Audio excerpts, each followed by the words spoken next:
Selain ugal-ugalan di jalan, kendaraan bermotor yang digunakan peserta konvoi juga tidak dilengkapi plat nomor, spion hingga menggunakan knalpot brong.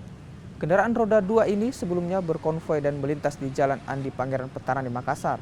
Peserta konvoi ini diketahui masih di bawah umur dan berasal dari luar kota Makassar. Mereka datang ke Makassar karena mendapat informasi akan adanya konvoi.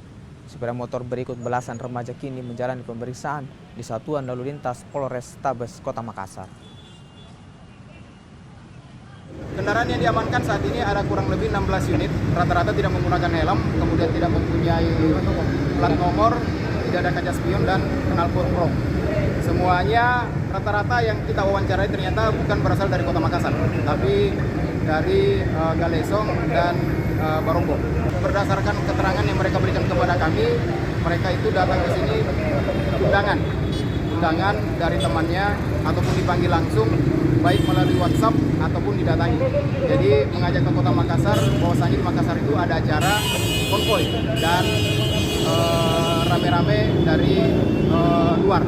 Namun faktanya setelah dilakukan pengecekan ke tempat yang mereka maksud,